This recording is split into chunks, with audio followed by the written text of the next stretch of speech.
अच्छा है हमार गीत सुननी है सब है कि ना तोहरा पके हुता के तो तकलीफ हो खेला अरे ते कतनो जरबे नो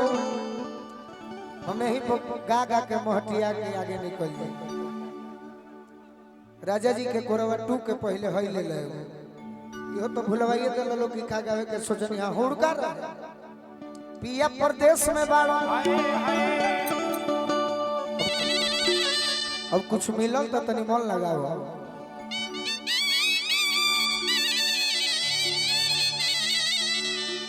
पिया प्रदेश में मेहरारू घर पर जान लागो त तनी बहुत जाड़ तब के पड़ल ना एक दिन हे जगदम्बा चाचा हमें के एगो प्रोग्राम रहे कुहा घेर लिहल तो कहले कि 20 बरिस के बेटा रिकॉर्ड टूट गई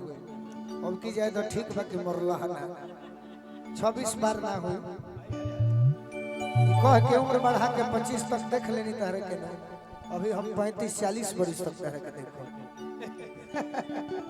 तने लगाओ के होनी तो चाचा लगाओ के होनिया देखो ना जे गीत बा कहतारी अरे पगला तू कहे के आशीर्वाद देता ये हमार दुलरुआ है तार नामे भुला जिले की सुशील हो कि सुनील हो अरे तीर हो जाई हो बहरा दिवाली दशहरा अरे बोले तो तही को नदीनवा में बाकी कोमर में बोमर उठावे बोलमुआ आ गई हो जाला के दिनवा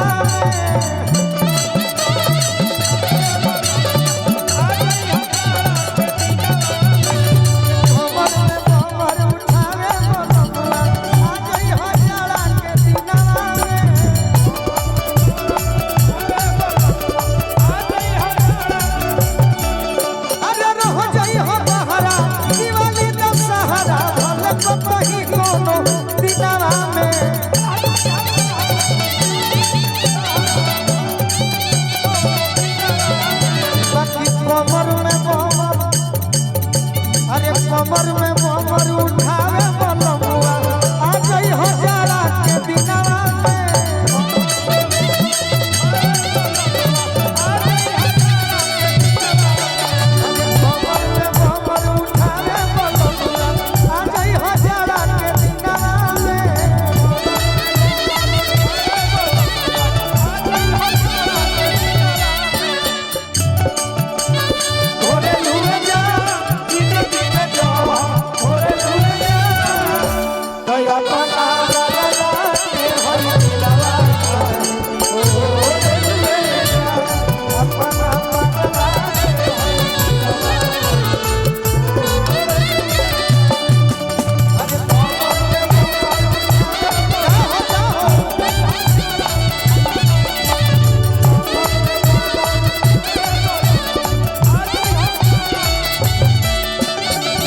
के बाद आज के आयोजन करता बड़ी सौभाग्य बा कि अपना संगीत प्रेमी इतना बड़ा आदमी के हमने के ना देखनी जा वीरेंद्र भैया सब कलाकार के स्वागत करनी और जब तक कार्यक्रम चली तब तक स्वागत होत रही मेहरारू को हतारी बोहे अरे बोहे पछुआ साना सो भीतरी हार छेदेला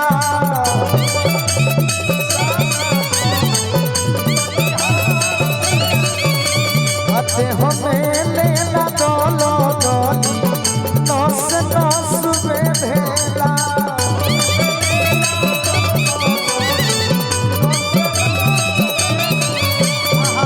अबे करले निमन लोकगीत का होई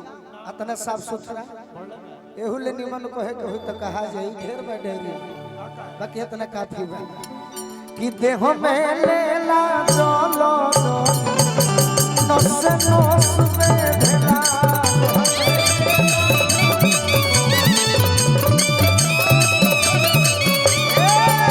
अरे करमन के और तो ले ली और हमार दी पाला मार दी पाला देहिया में चाहे शरीर के जौन माइंड के मशीन बड़ी सो मैं पाला मार दी तो घबरा जाए यही से कहता नी कोमर में कोमर अरे कोमर में कोमर उठावे बोलो आ जाई हजारा के दिनवा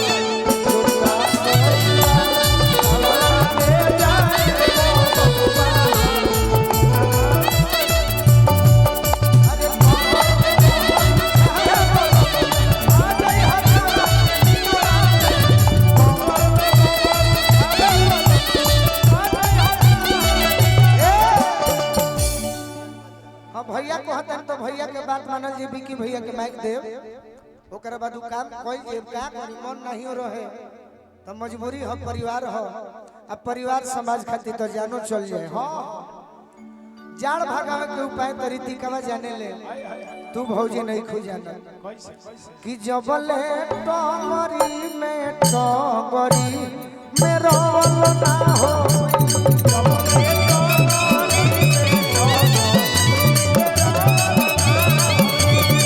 तबले जखमी जीने दर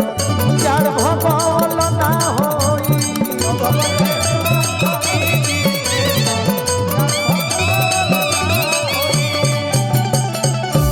भाई हमारा सरोज यादव जी संगीत प्रेमी हई ये क्षेत्र में प्रोग्राम होला तो खुश हो जाइला दुख तब होला कि पैसा दे के जल्दी बैठल लोग कहे ना अरे किया जाई माजा जब बोलू राजा साथ के सुतावे लसीना में यही से कहता नी कमर में कमर उठावे बोलो बुआ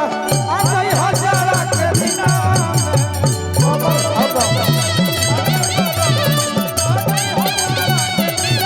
कमर में कमर उठावे बोलो बुआ आ गई हजारा के बिना